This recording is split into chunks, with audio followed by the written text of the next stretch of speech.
മാറിയൊക്കെ ഒക്കെ അറ്റാച്ച്മെൻ്റാണ്. അറ്റാച്ച്ഡ് ആയതുകൊണ്ട് എന്തായി ഒന്നേന്ന് അകത്തേക്ക് ഓടാൻ തുടങ്ങി. നമ്മൾ 4 നേരം 5 നേരം കുളിക്കേണ്ടത്, പക്ഷെ എന്തില്ല, ശൗചമില്ല, മനസ്സിന് ശുദ്ധിയില്ല എന്നർത്ഥം അല്ലേ.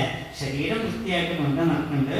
ഇവിടെ ശൗചം എന്ന് പറയുന്നത് മനസ്സിൻ്റെ ആ നന്മയാണ്, ശുദ്ധതയാണ്. പിന്നെ സന്തോഷം അതുണ്ടോയെന്ന് ചോദിക്കേ വേണ്ട. പുറമേ കാണുന്ന ചിരിയൊന്നും ഉള്ളാലില്ല എന്നർത്ഥം. ആ സന്തോഷമില്ല. തപസ് ഉണ്ടോയെന്ന് ചോദിച്ചാൽ തപസ് എന്നുള്ള വാക്കിനർത്ഥം ശ്രദ്ധ എന്നാണ്. ശ്രദ്ധയെ ചെയ്യാം അല്ലേ.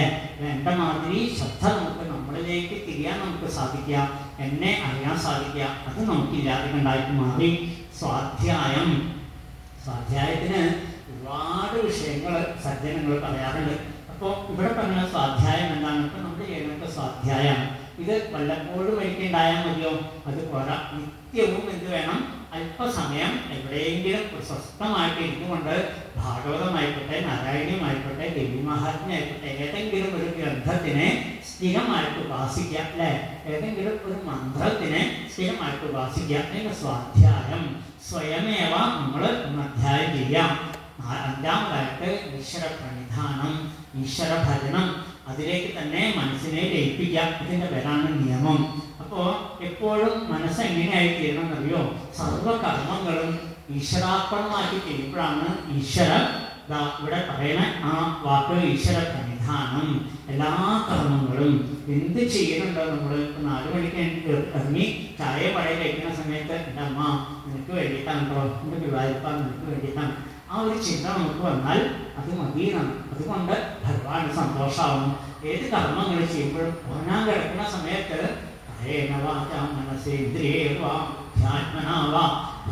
സ്വഭാവാൽ സകലം പരസ്മൈ സമർപ്പയാമി. അത് ഈശ്വര പ്രണിധാനം അല്ലേ. എന്ത് കർമ്മങ്ങൾ ചെയ്യുമ്പോഴും വായ്പാം നിനക്ക് വേണ്ടിയിട്ടാണ് ഒരു ചിന്ത ഉണ്ടാവുക. പിന്നെ 3-ാമത്തതാണ് ആസനം.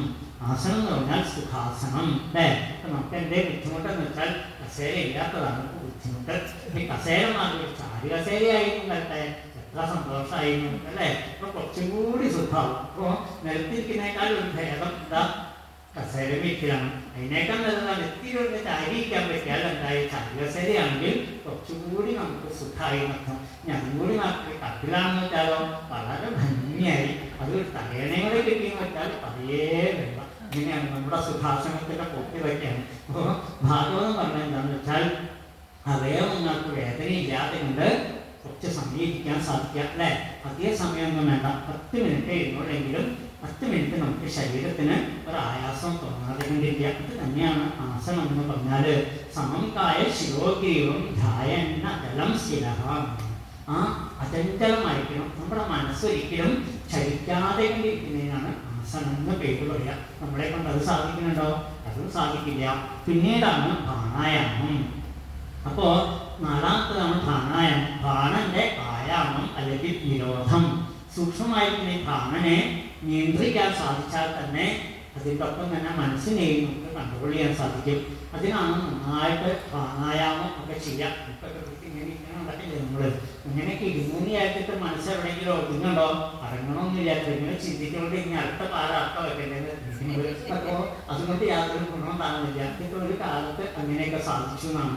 അപ്പോൾ ആ പ്രാണായാമം എന്തിനാണെന്ന് ചോദിച്ചാൽ അത് ആ മനസ്സിനെ ഏകാഗ്രമാക്കാൻ, ശ്വാസോച്ഛ്വാസ ഗതികളെ നേരെയാക്കാൻ വേണ്ടിയിട്ടാണ്.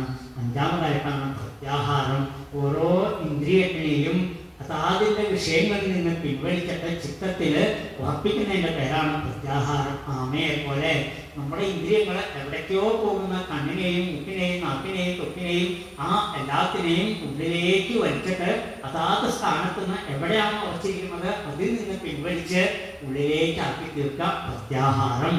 ധാരണ, എല്ലാ ഇന്ദ്രിയങ്ങളിലേക്കുള്ള ചിത്തത്തിലെ ഹൃദയപത്മത്തിലോ അല്ലെങ്കിൽ ഇഷ്ടദേവന്റെ രൂപത്തിലോ ബന്ധിച്ച് നിർത്തുന്ന പരിപാടിക്കാണ് എന്ത് പേര് പറയാം? ധാരണ. അതെ, അതൊക്കെ നമ്മൾ ചെയ്യാറുണ്ട് സാധാരണ. പിന്നെയാണ് ധ്യാനം. അതാണ് ഏറ്റവും ബുദ്ധിമുട്ടെന്ന് പറഞ്ഞാൽ ധ്യേയമായ വസ്തുവിൽ ചിത്തത്തിനെ ഉറപ്പിച്ച് നിർത്തുക. അത്ര എളുപ്പമുള്ള കാര്യമൊന്നുമല്ല അത്ര. അപ്പോൾ ഇത്രയും 7 കാര്യങ്ങൾ കഴിഞ്ഞിട്ട് വേണം പിന്നെ ഏതിലേക്ക് എത്താനായിട്ട്? സമാധി എന്ന അവസ്ഥയിലേക്ക് വരാൻ അല്ലേ. അപ്പം നമുക്ക് പറയുന്നത് ഇന്നാൾ കണ്ടു എവിടെയാണോ സമാധി, അയാളെ അതിൻ്റെ ഉള്ളിലിട്ട് കൂട്ടി എത്ര. അപ്പോൾ എന്തൊക്കെയോ കോൺക്രീറ്റ് ചെയ്തായിട്ട് ഉള്ളിൽ കയറ്റി വെച്ചതോടുകൂടി സമാധിയായിട്ട് എന്തായി അവിടെ പൂജ ശിവേരിയൊക്കെ തുടങ്ങി. അപ്പോൾ 12 വരെ ഉണ്ട്. ഇപ്പം എന്തിനാ ഇതൊക്കെ ചെയ്തതെന്ന് വെച്ച് കഴിഞ്ഞാൽ ഇങ്ങനെയാണ് സമാധിയിൽ നമ്മൾ തെറ്റിദ്ധരിച്ചിരിക്കുന്നത്. ഇതൊക്കെ ഭാഗവതം ഭംഗിയായിട്ട് പറഞ്ഞിട്ടുണ്ട്. മനസ്സിനെ അടക്കിക്കൊണ്ട് മറ്റുള്ള ചിന്തകളൊക്കെ ഇല്ലാതെ ഉണ്ടായിത്തീരണം.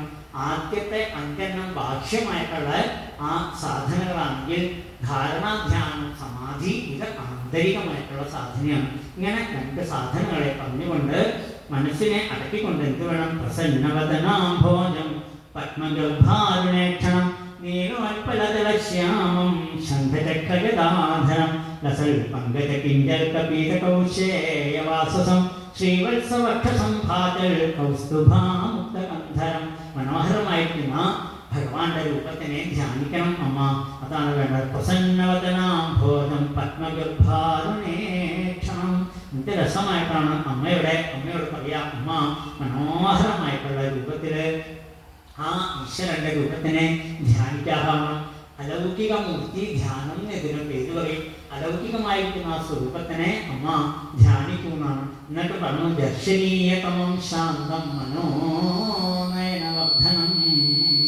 എങ്ങനെയായിരിക്കണം ആ ഭഗവാന്റെ രൂപം? ദർശനീയതമം ശാന്തം, കണ്ടാൽ എത്ര മനോഹരാണോ അത്രയും നല്ല രൂപത്തിനെ ധ്യാനിക്കണം എന്നാണ്.